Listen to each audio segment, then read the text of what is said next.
Like, in all honesty, your ability to communicate with people, like on a regular basis, even when things are weird in your personal life or unsteady in your family or strange as an organization, is a big builder of consistency with your most important power groups. And obviously, like, you, the real human being, cannot possibly be everywhere at once. And sometimes we say, hey, I can't do that. And then the people around us say, yeah, you can't do that. And the conversation stops.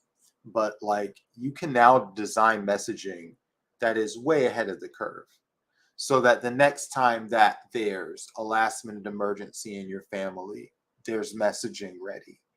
The next time that you've got something that you have to do, the other things that you have to do are already done. So there's no extra stress. And you can do this organically during times that it's convenient for you. And honestly, you can do it during the times that are most convenient for you.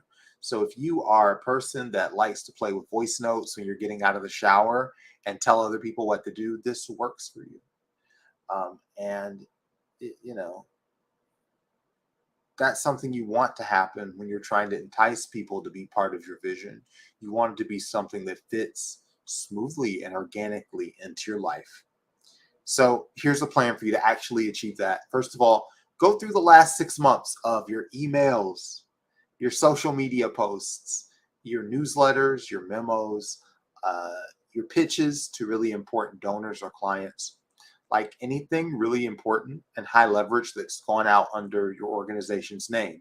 And really ask yourself, are you harmonizing? Are you happy? Are you making other people happy? Or were you tired when you wrote that? What if you had another chance to do it the way you really wanted to do it? What if you could turn back the hands of time? You've got to find those weak links now, fix them, and improve it for next time. Uh, really take this failed material that you have in the past and improve it and make it into something evergreen. Uh, People really like to donate, obviously, and volunteer with organizations that they like to see coming and not ones that are going to have them like surprised. Right? Appearances can be deceptive. So you just want to keep it real, keep it really consistent. Platform frenzy is also a part of you creating this social media policy. You know, if you're juggling a lot of different platforms and you're doing your real life, you know, think about how much money goes into these platforms: Instagram, Facebook, LinkedIn, Twitter, YouTube. And they all spend a lot of money to try to be the number one processor of your attention. And if you notice now, like all of them have similar services.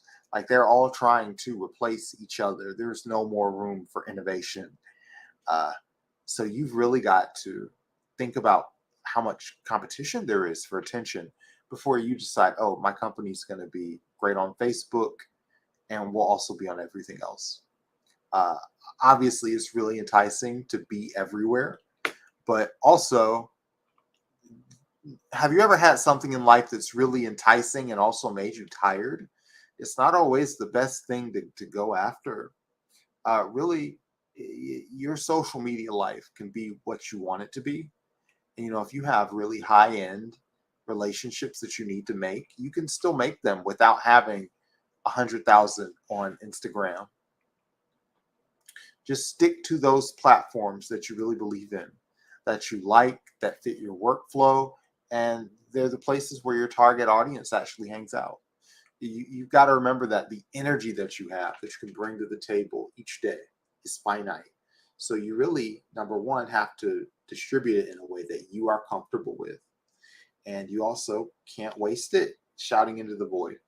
All right. So if you are really comfortable with Facebook and LinkedIn and you're happy with the results you're getting, then don't worry about getting into TikTok just because somebody told you have to. Unless you're running a Fortune 500 company and your job is to grow on every platform no matter what, or it's your head against a wall. But hopefully, you're having a relaxed time like me. You're not having so much stress. Um, Social media, make it like your best friends. You only have a few best friends, but they are people that really make an impact. And doing that, you really thank yourself. Really have specific goals of what you want to do. Have been so frustrated in the past talking to people who have goals that are directly contradicted by their actions. If you want to have a big video channel, you've got to remember to hold up your cell phones at the event, right? You can't spend 6 days talking about uh, making things look perfect and then not do it the seventh day. Luckily, strategy is not the place for abstract expressionism. When it comes to you kind of setting those goals, you don't need to make abstract art. This is pretty practical. You want to have a goal that you can really measure. I know that every seminar says specific, measurable, attainable, relevant, and time bound. I don't necessarily want you to feel insulted that I'm telling you this basic advice, but there may be somebody else in your organization that's not thinking about it like that. So if you see other goals in the organization that aren't yours, put them up to this test. And if it seems like it's not attainable, look for ways to bring it up that won't cause too much organizational friction, especially if you're going to find yourself going in like a circle and dealing with the same issues over and over and over. Sometimes you have an organization where nobody knows what they want to aim for.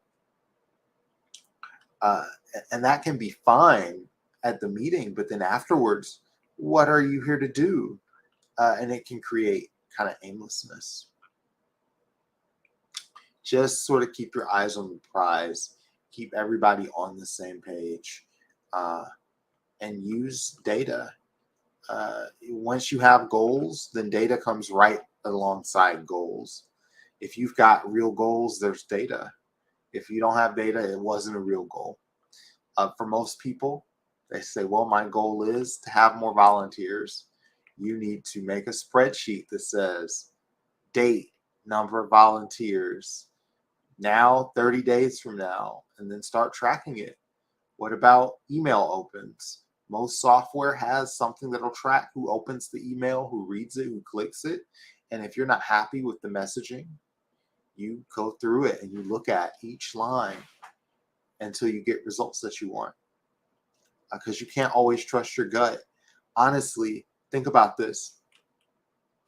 If you're like a very smart person, like if you're like the executive leader of an organization, and people tend to take your word for things.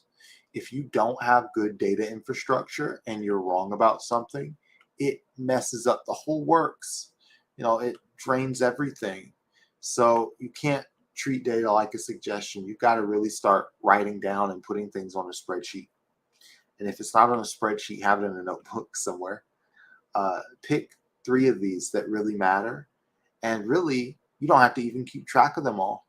If you've got 3 people in your organization and they each have one thing inside the company that they need to improve, let them figure it out. And that keeps you from sometimes micromanaging the process. Um, so yeah, don't be afraid to get out of there if it's not actually working. That's one of the benefits. Once you have data, it gives you relief. Because I can't really talk you out of stress from where I am on YouTube. I can do my best. I can give you comforting words and expressions, but really, if you've got anxiety, the numbers might help more than hearing it from me. And once you have this social media and you've got your numbers down, really treat it like an entertainment product.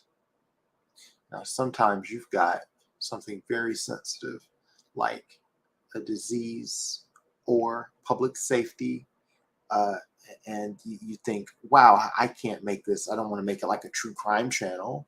I don't want to make it something gaudy, but you also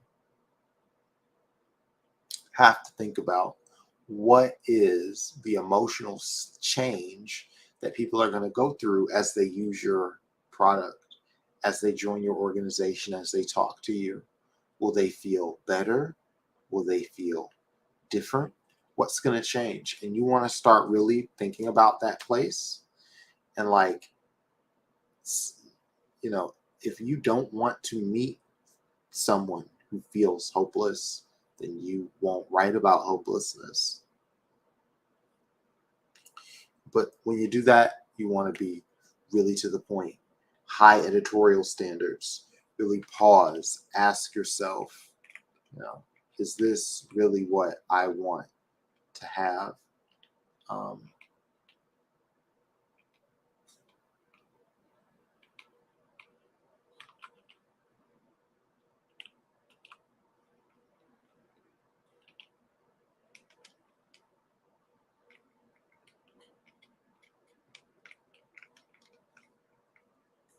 yeah,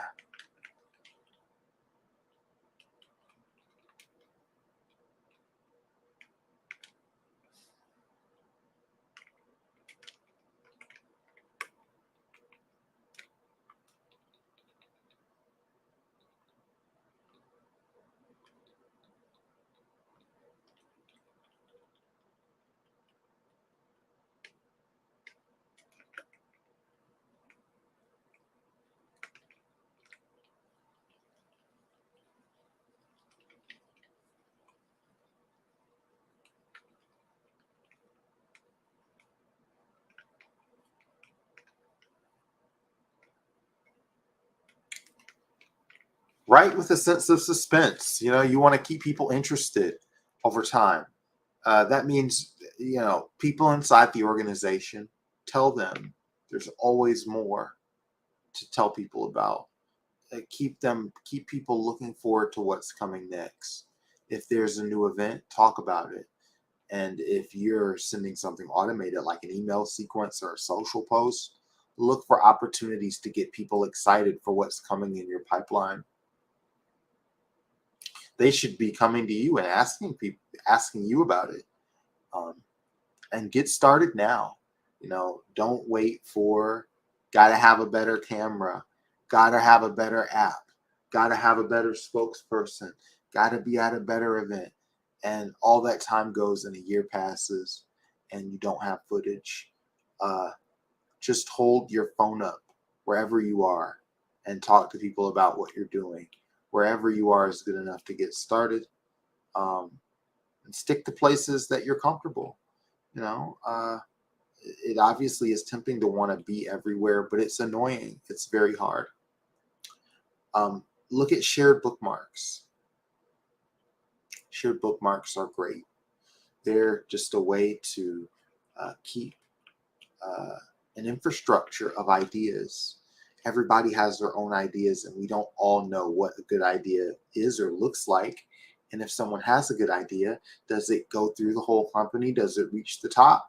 Or are only a select people's ideas being used? Look at bookmarks and use GIFs and memes that resonate with your message. Let people write as they want to. All right. And answer questions. If you've been around for a while, you should have a good idea of what people want to know about your product. So that fact section, turn it into social posts. And if you can talk for 20 minutes a week about what people asked you about this week, that's pretty good. That's pretty good. Have editorial standards. You know, if it's something you'd share it. If not, don't do it. And look for conflict. Not that you've got to engage in every conflict, but look for it. Don't be so worried that, oh, a celebrity is going to get canceled, you know, that you're not doing what your job is. Uh, go out and talk and engage. And you don't have to get into a knockdown, drag out fight with everybody on Twitter, but you do have to talk.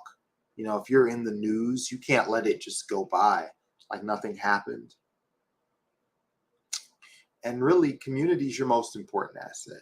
They're your lifeblood. You know, they are your ambassadors, they're your volunteers, they're your donors, they're the people that matter most. And Ghost to Coast Video, we manage those really crucial relationships. So, hey, if you want to talk, Ghost to Coast Video is how to find us. Thanks again.